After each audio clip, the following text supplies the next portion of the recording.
कैसे हैं? आशा करता हूँ कि बहुत अच्छे होंगे। और आज देखिए बिहार जीविका परीक्षा जो आप लोग का चल रहा है, उसमें जो है हम लोगों के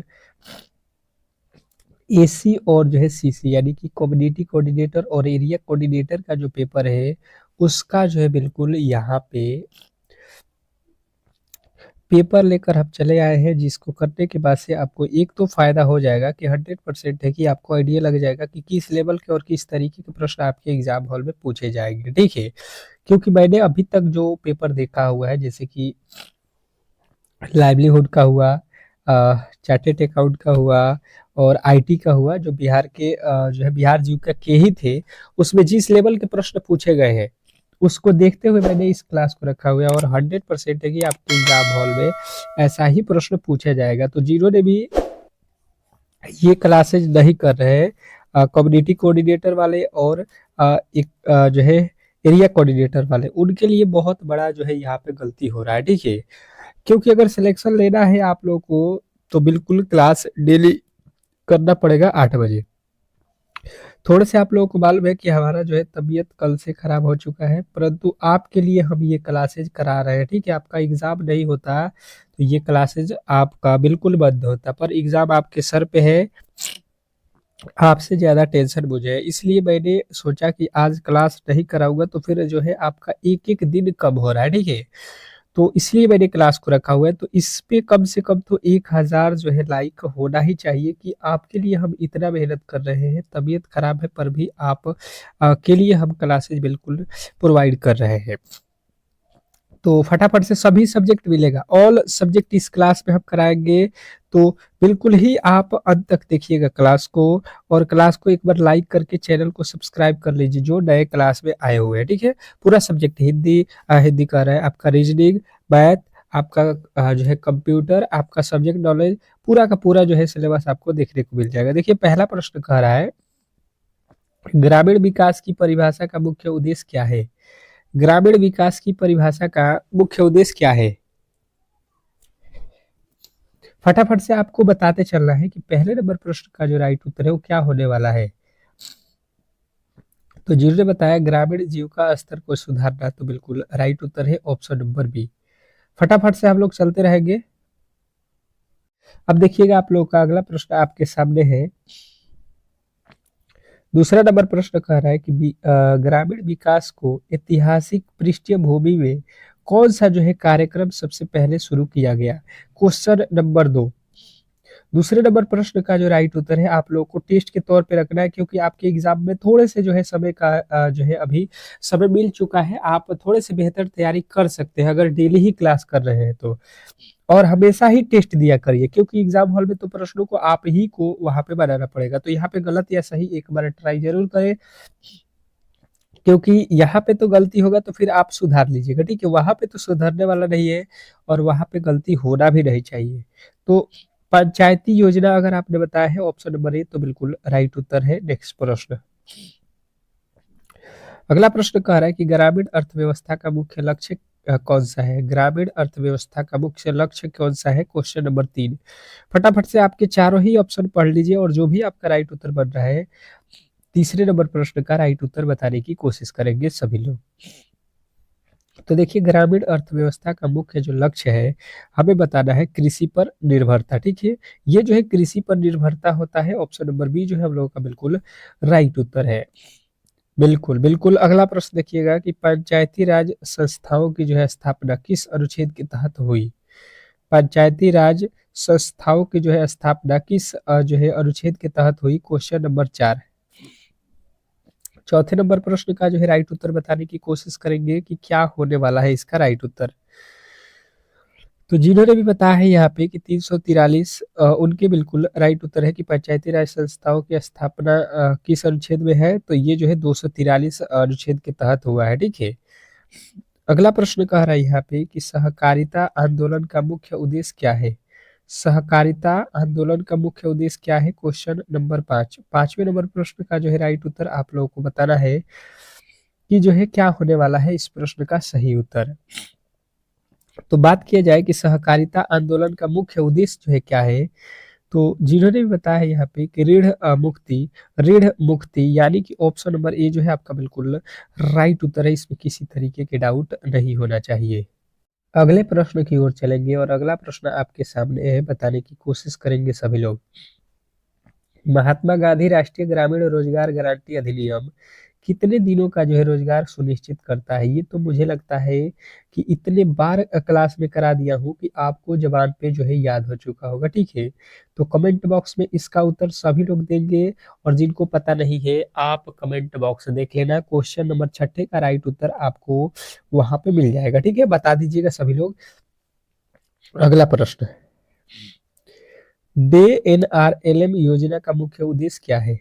डे एनआरएलएम का जो है मुख्य उद्देश्य बताना है आपको। क्वेश्चन नंबर 7वें का जो है राइट उत्तर क्या होने वाला है, क्योंकि प्रश्न काफी ज्यादा महत्वपूर्ण है ये।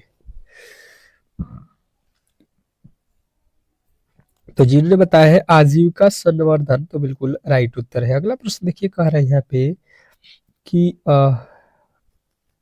पी मैं जी योजना किससे संबंधित है? पीएम जी योजना किससे संबंधित है? तो जिन्होंने भी बताया है यहाँ पे ग्रामीण आवास से, तो बिल्कुल राइट उत्तर है। अगला प्रश्न देखिए, कह रहा है कि प्रधानमंत्री सड़क योजना का मुख्य उद्देश्य क्या है? प्रधानमंत्री सड़क योजना PMGSY मतलब प्रधानमंत्री ग्रामीण सड़क योजना का मुख्य उद्देश्य क्या है? तो जिन्होंने भी बताया है यहाँ पे कि हर गांव की सड़क से जोड़ना, हर गांव को सड़क से जोड़ना, बिल्कुल राइट उत्तर है, ऑप्शन नंबर ए। अगला प्रश्न देखेंगे आप लोगों के सामने है, कह रहा है यहाँ पे कि पीएम किसान योजना के अंतर्गत किसानों को प्रति वर्ष कितनी राशि दी जाती है? ये भी प्रश्न आपको मैंने बहुत बार पढ़ाया हुआ है, ठीक है?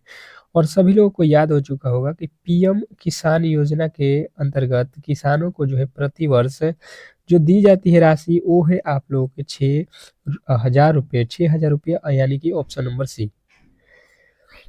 अगला प्रश्न देखिएगा, कह रहा है कि राष्ट्रीय कृषि विकास योजना किस क्षेत्र के लिए है? राष्ट्रीय कृषि विकास योजना किस क्षेत्र के लिए है? Question number 12। 12वें नंबर प्रश्न का जो है राइट उत्तर बताने की कोशिश करेंगे सभी लोग। क्वेश्चन नंबर 12, बात किया जाए 12वें नंबर प्रश्न का, तो जिन्होंने बताया है स्वास्थ्य के क्षेत्र से, तो बिल्कुल राइट उत्तर है आपका ऑप्शन नंबर जो है आपका सी। अगला प्रश्न देखेंगे, आप लोगों के सामने आ चुका है कि जो है जीविका का मुख्य उद्देश्य क्या है? जीविका का जो है मुख्य उद्देश्य क्या है? Question number 13। जीविका का जो है मुख्य उद्देश्य हम लोगों ने अभी पढ़ा कि ये होता है आपका कि आजीविका संवर्धन। दोबारा से रिपीट हो चुका है ये प्रश्न। अगला प्रश्न देखिए, कह रहा है कि सतत जीविकोपार्जन योजना यानी कि SJY किसके लिए बनाई गई? सतत जीविकोपार्जन योजना किसके लिए बनाई गई? Question number 14।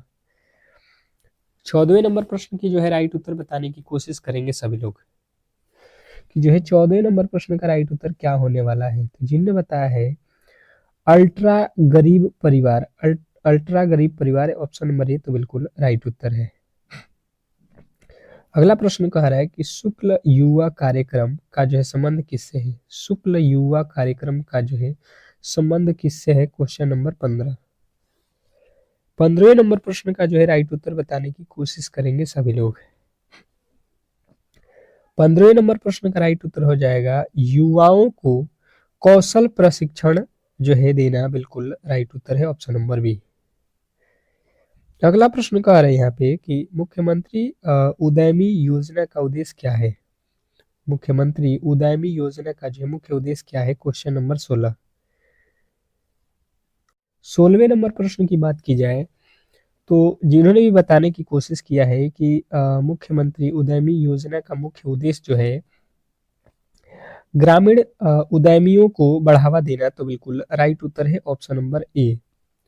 नेक्स्ट प्रश्न की ओर चलेंगे और अगला प्रश्न कह रहे हैं यहाँ पे कि मुख्यमंत्री आवास योजना ग्रामीण किसके लिए जो है? मुख्यमंत्री आवास योजना ग्रामीण किसके लिए है? Question number 17। 17वें नंबर प्रश्न की जो बात की जाए, तो फटाफट से आपके राइट उत्तर आना चाहिए।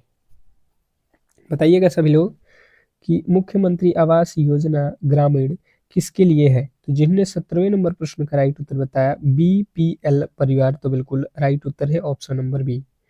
बी वाले जो भी मेरे दोस्त हैं उनके 100% सही उत्तर है। नेक्स्ट प्रश्न कह रहा है यहाँ पे कि औद्योगिक नीति बिहार का मुख्य उद्देश्य क्या है?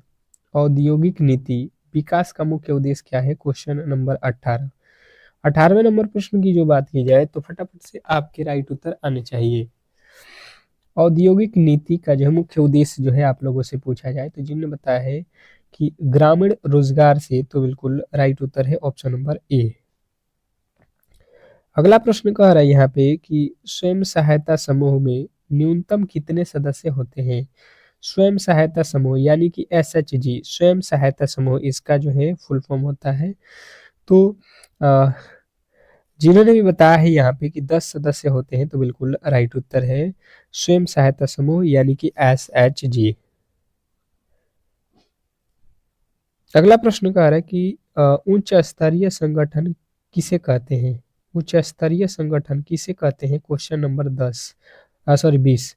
क्वेश्चन नंबर 20वें के जो है राइट उत्तर बताएंगे सभी लोग।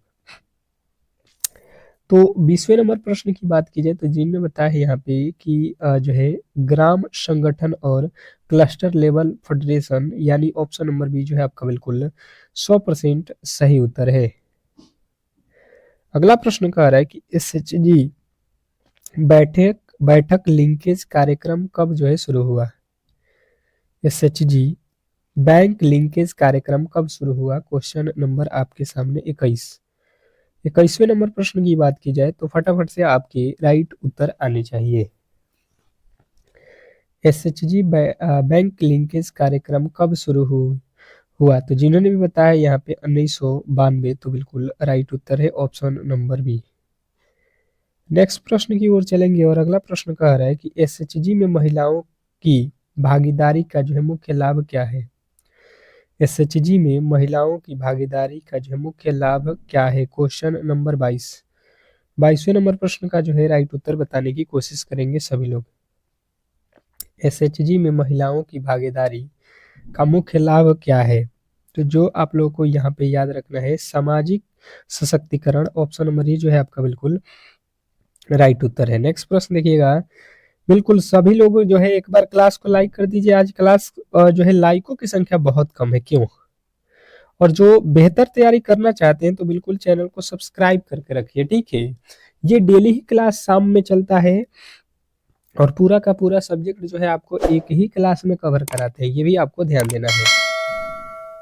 तो डिजिटल फाइनेंशियल मॉडल में कौन सी जो है सुविधाएं आती हैं? तो डिजिटल में क्या आएगा? यूपीआई आएगा, बिल्कुल ही राइट उत्तर हो जाएगा। आप लेन देन करते हैं जो पैसे का, वही तो है यूपीआई। अगला प्रश्न कह रहा है कि कैशबुक का प्रयोग किसके लिए होता है? जो कैशबुक होता है वो किसके लिए होता है? तो जो कैशबुक है ये तो आप लोगों को होता है नकद लेन देन के लिए, नकद लेन देन दर्ज कराने के लिए। जैसे कि आप खाते में जो है पैसा चढ़वाते हैं जो है बैंक में। क्रेडिट का जो है अर्थ क्या है? क्रेडिट मतलब क्या होता है बताने की कोशिश करेंगे। क्रेडिट मतलब होता है ऋण या उधार। क्रेडिट मतलब ऋण या उधार। ऑप्शन नंबर बी जो है आपका बिल्कुल राइट उत्तर है। अब देखिए यहाँ से जो है आपका पार्ट चेंज हो गया और मैथ के प्रश्न जो है यहाँ से स्टार्ट हो चुका है, ठीक है। अब जो है मैथ के जो है प्रश्नों को फटाफट से हमें सॉल्व करना है। आप कॉपी और कलम लेकर बैठेंगे। हमेशा ही मैंने आप लोगों को सलाह दिया है कि जब भी रीजनिंग मैथ के प्रश्न आए तो आपको कॉपी और कलम लेकर बैठना है, क्योंकि वहां पे भी सॉल्व करने के बाद ही इसका उत्तर आप प्राप्त कर सकते हैं। अब बिल्कुल 100% यही लेवल है आप लोगों के एग्जाम का, ठीक है। इससे थोड़ा सा लेवल कम ही रहेगा क्योंकि आप लोगों का तो जो है और भी इससे इजी ही पूछना चाहिए कम्युनिटी कोऑर्डिनेटर में, ठीक है। किसी संख्या को जो है पहले 20% बढ़ाया जाता है और फिर जो है 20% घटाया जाता है, तो कुल प्रतिशत में जो परिवर्तन होगा ये आपको बताना है। अब यहाँ पे मजा आने वाला है, ठीक है। जवाब देना है सभी लोगों को इस प्रश्न का राइट उत्तर क्या होने वाला है, क्योंकि बहुत लोगों को लगेगा कि 20% बढ़ाएंगे और 20% घटाएंगे तो यहाँ पे जो है प्रतिशत में क्या परिवर्तन होगा, तो कोई भी परिवर्तन नहीं होगा, फटाफट से लोगों को पता चल गया होगा। पर यहाँ पे आपको गलती हो जाएगा। देखिए सबसे पहले आप देखिए, मान लेते हैं कि हमारे पास 100 जो है रुपया है, ठीक है, 100 रुपया है। पहले कह रहा है कि 100% बढ़ा दीजिए, तो सॉरी 20% बढ़ा दीजिए। मैंने क्या किया, 20% बढ़ा दिया। 20% बढ़ाने के बाद से कितना हो जाएगा, 120। हमारे पास 100 था, अब 120 हो गया। फिर कहा कि 20% घटा दीजिए, तो देखिए 120 है। अब इस पे डायरेक्ट 20 नहीं घटा सकते हैं, क्यों? क्योंकि 100 का जब 20% निकालेंगे तो 20 आता है, पर 120 का 20% नहीं आता है, तो हमें निकालना पड़ेगा इसका। यहाँ पे देखिए 20% कम करना है, जैसे 100 रुपया हमारे पास है, तो 20% कम का मतलब हो गया 80। अब देखिए एक जीरो से एक जीरो, एक जीरो से एक जीरो कट गया, 12 आठे कितना हो गया, 96। यानी कि अब यहाँ पे हम लिखेंगे 96। ठीक है, देखिए अब घट के कितना हो गया, 96। तो कह रहा है कुल प्रतिशत में कितना परिवर्तन हुआ है। आपके पास पहले कितना था, 100, अब कितना हो गया है यहाँ पे देखिएगा, 96। तो क्या हुआ है यहाँ पे, क्या हुआ है कहिएगा, 4% का लॉस हो गया हम लोगों को। हम लोगों को क्या हुआ, पहले 20% का लाभ हुआ तो 120, फिर 20% का कमी हुआ तो 96 पे आ गया, यानी कि माइनस में 4 चले गए, कहाँ से, 100 से। तो -4% की कमी हो जाएगी। ऑप्शन जो है बी जो है आपके राइट उत्तर था। यदि ए बी अनुपात में 3:5 और बी अनुपात सी जो है यहाँ पे दिया गया है, तो ए अनुपात सी का जो है वैल्यू आप लोगों को निकालना है। ठीक है, क्वेश्चन नंबर दूसरे का जो है राइट उत्तर फटाफट से आप लोगों को सॉल्व करना पड़ेगा। ठीक है, तो मैंने आप लोगों को बताया है कि जब भी अनुपात दे तो आपको बेहतर तरीके से लिख लेना है। ठीक है, जैसे मुझे दिखने को मिला ए अनुपात बी, यानी कि 3:5 लिखना है। फिर देखिए बी अनुपात सी लिखा है यहाँ पे, तो बी के नीचे हम रखेंगे 10 और सी के नीचे लिखेंगे यहाँ पे कितना दिया है, 9। अब देखिए यहाँ पे हम लोगों को वैल्यू नहीं है, तो ये जो 5 है इधर बढ़ जाएगा, और इधर वैल्यू ए के नीचे नहीं है, तो ये 10 है, तो 10 ही इसके साइड में लिख देंगे। ठीक है, अब देखिए जब इसका अनुपात बनाएंगे तो हमसे पूछा है ए और सी, यानी कि बी वाला का कोई भी लॉजिक नहीं है, तो ये 3 और 10 में गुणा कर देंगे, 10 तिया 30 अनुपात, ये 5 में 9 से गुणा करेंगे, 9 पचे 45, क्योंकि हमें ए और सी का अनुपात यहाँ पे पूछ लिया है। तो ए का वैल्यू कितना आया है, 30, और बी का जो है वैल्यू आया है 45। यहाँ पे 5 के पहाड़ में 5 छक्का 30 और 5 नवा 45। अब देखिएगा यहाँ पे फिर कट जाएगा 3 के पहाड़ में, 3 दूना का 6 और 3 तरीके 9, यानी कि 2:3। 2:3 जो है हमारा बिल्कुल राइट उत्तर है। ठीक है, नेक्स्ट प्रश्न की ओर चलेंगे और अगला प्रश्न आपके सामने है। अगला प्रश्न देखेंगे और समझने की कोशिश करेंगे कि यहाँ पे लिखा हुआ है तीसरे नंबर प्रश्न में कि 5 संख्याओं का औसत 48 है, यदि एक संख्या हटाने पर नया औसत 45 हो जाता है, तो नई संख्या जो है आप लोगों को यहाँ पे बताना है कि कितना होगा। ठीक है, अब देखिए औसत से रिलेटेड प्रश्न है, तो बिल्कुल ही आसान तरीके से हम समझने की कोशिश करेंगे। देखिए 5 संख्या है और औसत कितना है, तो औसत में उससे गुणा कर देंगे, टोटल जो है हमें योग मिल जाएगा। तो यहाँ पे योग हो जाएगा 5 छक्का 30, 5 चौके 20, 5 आठे 40, 5 चौके 20, 4 24, यानी कि 200 जो है 40 है इनका सभी का योग। इसने कहा एक संख्या हटा दो, तो 5 संख्या था, अब 4 संख्या हो गया, इसका योग कितना हो गया, अब 45 हो गया। तो फिर 5 चौके 20, 4 चौके 16 और 2 18 हो गया। देखिए 5 जो संख्याएं हैं वो मिलाकर बना रहा है आपके 240, और 4 जो संख्या है ये कितना हो रहा है, 180। तो यहाँ से माइनस कर लेंगे तो हमें जो संख्या है वो मिल जाएगा। एक जो पांचवा जो संख्या हम लोगों का था वो 60 था। ऑप्शन नंबर बी जो है हम लोगों का बिल्कुल ही राइट उत्तर है। ठीक है, अगला प्रश्न देखेंगे आप लोगों के सामने आ चुका है। कह रहा है यहाँ पे कि 5,000 पर 10% वार्षिक ब्याज की दर से 2 वर्षों में चक्रवृद्धि ब्याज और साधारण ब्याज के बीच का अंतर जो है आप मुझे बताने की कोशिश करेंगे। ठीक है, 10 सेकंड का समय रहेगा इस प्रश्न के भी लिए, क्योंकि ज्यादा समय नहीं है। ठीक है, अब देखिएगा यहाँ पे और समझने की कोशिश कीजिएगा। बिल्कुल ही इसको मैंने पहले भी कराया हुआ है क्लास में, जिसके एक फॉर्मूला बताया था। नहीं तो आपको क्या करना पड़ेगा कि इसका पहले चक्रवृद्धि ब्याज निकालो, फिर साधारण ब्याज निकालो और दोनों का माइनस करो तो बन जाएगा। ठीक है, पर वो लंबा हो जाएगा मेथड, कि आपको पहले चक्रवृद्धि ब्याज निकालना पड़ेगा, फिर साधारण ब्याज और फिर अंतर करना पड़ेगा। तो वो थोड़ा सा जो है आप लोगों के लिए लंबा मेथड है। हम शॉर्टकट में समझते हैं। अंतर मतलब होता है डी, मतलब अंतर बराबर डी बराबर होता है पी इंटू आर बट्टा 100 गुणे आर बट्टा 100। आर मतलब होता है दर, पी मतलब होता है मूलधन। मूलधन कितना है हमारे पास, 5,000 है, गुणे आर कितना है हमारे पास 10, बट्टा में 100 गुणे 10 बट्टा में 100। हमें जो है यहाँ पे ध्यान देना है, 2 वर्ष लिखा था इसलिए 2 बार r/100 किया। 3 बार होता तो 300 गुणे 300 r/100 हम यहाँ पे लिखते। अब 300 प्लस r/100 यहाँ पे लिखना पड़ता। ये देखिए 3 जीरो से ये 2 जीरो और 1 जीरो कट गया, ये 1 जीरो से 1 जीरो कट गया, तो 5 में 10 से गुणा करेंगे, 5 दहा 50 जो है हम लोग का यहाँ पे अंतर हो जाएगा, जो कि ऑप्शन नंबर सी में दिया गया है। अगला प्रश्न कह रहा है यहाँ पे कि यदि किसी वस्तु का क्रय मूल्य 800 रुपया और लाभ जो है 12.5% हो तो विक्रय मूल्य जो है आप मुझे बताने की कोशिश करेंगे। अब लाभ और हानि के प्रश्न है। कह रहा है कि यदि किसी वस्तु का क्रय मूल्य दिया हुआ है, ठीक है, 800 रुपया और लाभ जो है 12.5% हो तो विक्रय मूल्य जो है यानी एसपी बताओ। तो पहले ये समझ लो कि अगर कोई वस्तु किन रहा हो 100 में, तो आपको बेचना पड़ेगा, लाभ कितना कमाना है आपको 12.5। तो इसको फ्रैक्शन में अगर आप तोड़ लेते हो तो इजी हो जाएगा, नहीं तो ये हो जाएगा 112.5। इस तरीके से भी आप बना सकते हो। तो इसने बोला है विक्रय मूल्य, तो देखिए ये तो हमने खरीदा था 100 रुपये का, बेचेंगे 112.5 में तो हमें लाभ होगा। तो 800 यहाँ पे रुपया है, 800 रुपया है ना, 8,000 नहीं 800 रुपया है, ठीक है, 800 रुपया हो गया यहाँ पे।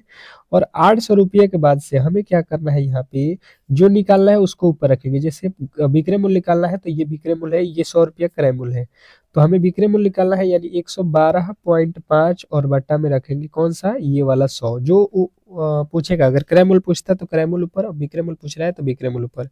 यहाँ पे पॉइंट है तो पॉइंट रख लेना है, ठीक है, ये पॉइंट हो गया। अब देखिएगा ये 2 जीरो से ये 2 जीरो कट गया, ठीक है। अब देखिएगा ये पॉइंट हटेगा, पॉइंट तो इसके नीचे क्या लगेगा 10। जब एक अंक है पॉइंट के बाद तो 10 बनता है, अगर 2 अंक होता है तो 100 हो जाता है। ये 5 के पहाड़ में कट जाएगा, कितना मरते में 5 दूना का 10, 5 दूना का 10 और 5 पचे 25। यहाँ पे 2 मरते में 5 दूना 10, ये 2 से कट गया 4। 4 से गुणा कर दीजिए 125 में, तो 125 में 4 से गुणा करेंगे कितना हो जाएगा, 5 चौका 20, 4 दूना 8 दो 10, 4 दूना 8 1 9। कितना आ गया यहाँ पे 900 जो है आप लोगों का बिल्कुल राइट उत्तर है। अगला प्रश्न देखेंगे, आप लोगों के सामने आ चुका है कि 120 किलोमीटर की दूरी जो है आपको जाना है, जिसकी चाल है 80 किलोमीटर प्रति घंटे की गति से, तो कितना समय लगेगा ये आप लोगों को जो है यहाँ पे बताना है, ठीक है। तो देखिए समय बराबर क्या होता है ये आपको याद रखना है, टाइम बराबर क्या होता है दूरी। तो दूरी कितना होता है 120 और बटा में जो है आपका समय कितना है 40। समय कितना, स्पीड कितना है 40। 40 की स्पीड से आपको 120 जाना है, तो 4 तिहाई 12 यानी कि 3 जो है घंटा लग जाएगा हम लोगों को 120 किलोमीटर जाने में। बहुत सिंपल था प्रश्न, ऑप्शन नंबर जो है आपको बी लगाना था। अगला प्रश्न देखिए पूछा है आप लोगों के सामने कि ए अकेले एक कार्य को जो है 12 दिनों में करता है और 8 अकेले जो है 8 अकेले 12 दिनों में कर सकता है। 8 नहीं यार, बी है, बी अकेले जो है यहाँ पे 8 दिनों में कर सकता है, तो दोनों मिलकर इस कार्य को कितने दिनों में पूरा करेंगे, ठीक है। तो अब देखिएगा यहाँ पे बोला है कि एक कोई आदमी ए है जो कि 12 दिनों में कोई काम कर रहा है और एक जो है आदमी बी है, ये जो है कितने दिनों में कार्य को कर रहा है 18 दिनों में, ठीक है। तो हम दोनों का जो है टोटल वर्क निकालेंगे, तो 12 और 18 का एलसीएम निकालेंगे 36 हो जाएगा, ठीक है। अब 12 का जो है एलसीएम 36, 12 के पहाड़ में 36, 12 तिहाई 36, 18 के पहाड़ में 36, 18 दूना 36। अब दोनों का योग करेंगे यानी कि ए प्लस बी करेंगे, तो हमें जो है यहाँ पे कितना मिलेगा, ये दोनों का योग जोड़ लीजिए, 3 2 5, यानी कि हमें मिल जाएगा 5 जो है यहाँ पे ए और बी का काम। हमसे 36 जो है यहाँ पे लिखा हुआ है टोटल काम कराना है, तो 5 से भाग देंगे, 7 बचे 35 और एक शेष बचेगा यानी 5 दूना का 10, 7.2 दिन जो है आपका बिल्कुल राइट उत्तर है, ऑप्शन नंबर बी। अगला प्रश्न कह रहा है कि एक दुकान की मासिक बिक्री इस प्रकार है, जनवरी में जो है आपके 80 है, फरवरी में जो है 100 है और मार्च में 120 है, अप्रैल में 9 से 1। तो जनवरी से पहले तक बिक्री में प्रतिशत वृद्धि क्या है। अब देखिएगा यहाँ पे ये जो है पाई चार्ट वाले हैं, कह रहा है कि जो है हजार में है, जनवरी में जो है 80,000 है, फरवरी में जो है 1,000 1,000 कह रहे हैं, 100 हो जा रहा है यानी 100,000। तो यहाँ पे कह रहा है हमसे कि जनवरी से मार्च तक, जनवरी और मार्च तक का अंतर जो है जनवरी से मार्च तक बिक्री में प्रतिशत वृद्धि क्या है? तो देखिए यहाँ पे सबसे पहले जनवरी में देखिए कितना है 80, और मार्च तक आइएगा तो कितना हो जाएगा आपका 120। देखिए मार्च में कितना बढ़ गया 120 हो गया, जनवरी में था 80, 80 से 120 हो गया। तो हमें देखने में यहाँ पे देखने को मिला कि यहाँ पे तो वृद्धि हुआ 40 का, कितने पे 80 पे, और गुणे 100% निकालना है। तो ये एक जीरो से एक जीरो कट जाएगा, ये 8 के पहाड़े में 8 पचे 40, और यहाँ पे जो एक जीरो बचा हुआ है इसमें 5 से गुणा करेंगे, 50% की वृद्धि हुई है कि जो है जनवरी से जो है मार्च में। ठीक है, तो इस तरीके से आपको बिल्कुल आसान तरीके से समझना था। ऊपर दिए गए डेटा के 4 महीने को औसत बिक्री जो है क्या है? देखिए 4 जो है आपके डाटा दिया गया है, ऊपर आप देख लीजिए, इसी के आधार पे आपको बनाना है। चारों महीने का देख लीजिए, 90, 80 है, फिर 100 है, फिर 120 है और 90 है। ठीक है, 90 इनका जो है औसत जो है आपको बताना है। तो देखिए औसत बराबर आपको बिल्कुल ही मालूम है कि औसत बराबर होता क्या है? औसत बराबर होता है राशियों का योग बटा राशियों की संख्या। तो औसत कितना है हमको निकालना, 80 है, फिर 100 है, फिर जो है 120 है, और फिर जो है आपका 90 है। ठीक है, ये 4 संख्याएं हैं, 4 महीने का बट्टा में 4, ये जोड़ लो तो कितना हो जाएगा यहाँ पे 80 और 120, 200 और 200, 300, 300 और 90, तो 390 बट्टा में हो गया 4, 4 के पहाड़ में काट दो, 4 नवा 36, 30 हो गया, यानी कि 4 सत्ते 28, फिर 4 पचे 20, 57.5 जो है 97.5% जो है इसका औसत हो जाएगा। अगला प्रश्न कह रहा है यहाँ पे कि 30 लीटर के घोल में दूध और पानी का जो है अनुपात ये है, यदि इस घोल में 6 लीटर पानी और मिला दिया जाए तो नया जो है दूध और पानी का अनुपात क्या होगा? तो देखिए सबसे पहले हम देखेंगे कि दो पात्र है, एक मान लेते हैं ए है, एक हमारे पास बी है, यहाँ पे 7 है तो यहाँ पे 3 है, कह रहा है इस घोल में 6 लीटर पानी और मिला दिया जाए, 30 लीटर है, पहले कितना है 30 लीटर। तो देखिए यहाँ पे हम देख रहे हैं कि ए के पास जो है, नहीं यहाँ पे घोल में पानी और दूध लिखा है ना, तो हमें ए भी हटा देना है। यहाँ पे पानी और जो है घोल लिखिए चीनी। देखिए यहाँ पे दूध है तो दूध को लिखते हैं मिल्क, और ये है वाटर, यानी कि 7 मिल्क है तो 3 वाटर है। इन दोनों को हमें जोड़ना है, तो कह रहे नहीं, टोटल जो है लीटर में 30 है, तो 7 3 10 एक्स हो गया, बराबर में यहाँ पे 30 दे रहा है, तो यहाँ से 10 से कट जाएगा, एक्स का वैल्यू 3। यानी कि हमें पता है कि यहाँ पे जो है मिल्क कितना है, तो 3 में जो है 7 से गुणा करेंगे, 3 7 21। ये जो है पानी इसमें कितना है, 3 तरीका 9 लीटर। इसने कहा कि यदि 6 लीटर पानी मिला दिया जाए, तो देखिए पानी कहाँ पे है, यहाँ पे 9 लीटर, और इसमें 6 मिला दो तो यहाँ पे कितना हो जाएगा 21, और यहाँ पे अब देखिए कितना हो गया आपका 9 6 15। अब इसका अनुपात करेंगे तो 7 त्रिका 21 और 3 पचे 15, यानी कि जो है हमारा नया जो अनुपात बनेगा 7:5, ऑप्शन नंबर ए। अगला प्रश्न कह रहा है कि किसी वस्तु पर क्रय मूल्य जो है 10% और 20% की दो छूट के बराबर एकल जो है समतुल्य छूट क्या होंगे, ये आप लोगों को बताना है। अब देखिएगा यहाँ पे और समझने की कोशिश करेंगे इस प्रश्न के राइट उत्तर का। तो देखिए आप लोगों को सबसे पहले देखिए आपके पास 100 था, ठीक है, 100 हमने पहले भी बताया हुआ कि मेरे पास 100 रुपया है, फिर जो है मैंने 10 रुपया छूट दे दिया, तो 10 रुपया छूट देंगे, तो देखिए 100 का हमेशा ही परसेंटेज जितना कहोगे उतना ही होता है, मतलब 100 का 10% 10 होगा, 20% 20 होगा, 30% 30 होगा, तो 100 में 10 छोड़ेंगे यानी 90 पे आ जाएंगे। फिर 90 में यहाँ पे कह रहा है कि फिर जो है आपको 20% छोड़ना होगा, तो आपको यहाँ पे फिर से इसका 20% निकालना होगा और घटाना होगा, नहीं तो क्या करेंगे कि 100 है और इसमें से 20% छोड़ देंगे, यानी कि 80 पे हम बेचेंगे, एक जीरो से एक जीरो, एक जीरो से एक जीरो, 9 8 72, यानी कि जो है अब हमें उसको 100 वाली चीज 72 में देना पड़ेगा। तो देखिए 100 में पहले था, 100 में पहले था, अब 72 में हो गया, तो 100 वाली चीज जो है अगर किसी को हम 72 में दे रहे हैं तो कितना हम उस पर छूट दिए हैं, तो आप कहिएगा यहाँ से तो कितना हो रहा है 28% की जो है उसको छूट दी गई है। ठीक है, अगला प्रश्न देखिए कह रहा है कि एक सौरवाई जो है क्रमशः यहाँ पे जो है निवेश करते हैं 8 महीने के लिए, तो उन्हें जो है लाभ और लाभों का अनुपात जो है बताना है। ठीक है, तो देखिए यहाँ पे सबसे पहले देखिए कि जो है 30,000 जो है रुपया एक ने खर्च किया है, 30,000, और दूसरे वाले ने जो है 20,000 रुपया का निवेश किया हो। इसने कहा 8 महीने के लिए जो है निवेश किया गया है, यानी कि देखिए समय तो दोनों का ही बराबर है। तो देखिए आप यहाँ पे महीना अगर अलग अलग होता है तो 8 महीने ये होता है, तो 8 महीना इस, अगर ये 10 महीना होता तो 10 से गुणा करते, अगर 15 महीना होता तो 15 से गुणा करते। ये तो दोनों ही 8 महीना है, तो 8 से ये 8 कट जाएगा, लिखने से कोई फायदा नहीं है, ये पूरा का पूरा 4 जीरो से 4 जीरो, यानी कि 3:2 जो है हम लोगों का बिल्कुल राइट उत्तर हो जाएगा ऑप्शन नंबर ए। अगला प्रश्न देखिएगा आप लोगों के सामने दिया हुआ है, कह रहा है यहाँ पे कि जो है दी गई श्रृंखला में अगला पद जो है ज्ञात कीजिए। अब देखिए रीजनिंग का प्रश्न है, 3, 9, 27, 81। देखिए 3 के बाद 9 लिखा है, यानी कि 3 में 3 से गुणा करेंगे, 3 तरीके 9, 9 में 27 यानी कि 3 तरीके 9 त्रिक 27, फिर 27 में 3 से तो 27 3 81, फिर 81 में 3 से यानी 3 तरीके 9, 3 8 24, यानी कि जो है 200 जो है 43 आप लोगों का बिल्कुल राइट उत्तर है ऑप्शन नंबर बी। अगला प्रश्न कह रहा है कि दी गई श्रृंखला में अगला पद जो है क्या होगा। जो दिया गया श्रृंखला इसमें जो है अगला पद जो है क्या बताना है, ये आप लोगों को जो है यहाँ पे निकालना है।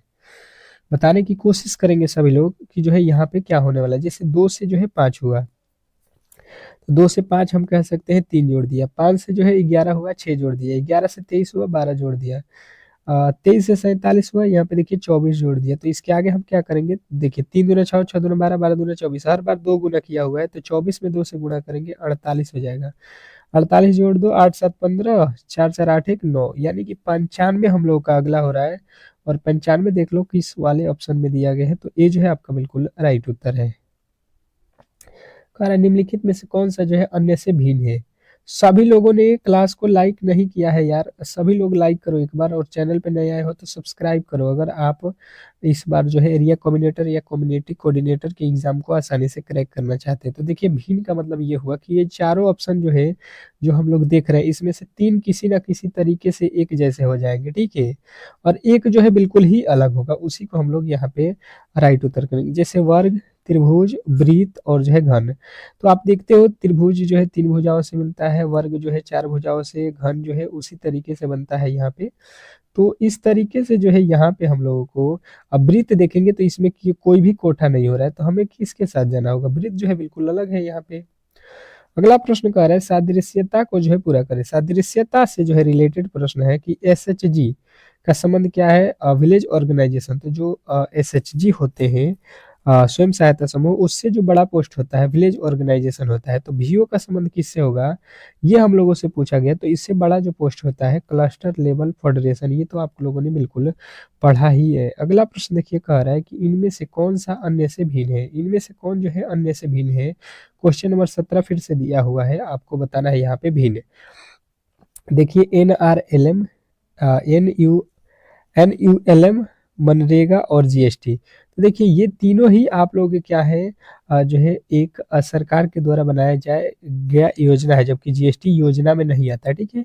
जीएसटी आपका बिल्कुल अलग हो जाएगा। अगला प्रश्न देखिएगा आप लोगों के सामने आ चुका है, सादृश्यता को जो है पूरा करना है कि पटना जो है बिहार, तो जयपुर वाट। तो आप बिल्कुल ही सिंपल तरीके से इस प्रश्न के राइट उत्तर बता सकते हैं।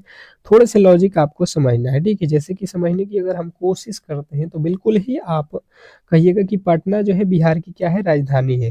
बिहार की क्या है, राजधानी है। तो जयपुर कहाँ की राजधानी है, ये आप लोगों को थोड़े से जो है जीके से जो है आप लोगों को याद रखना है कि राजस्थान की राजधानी क्या है, जयपुर।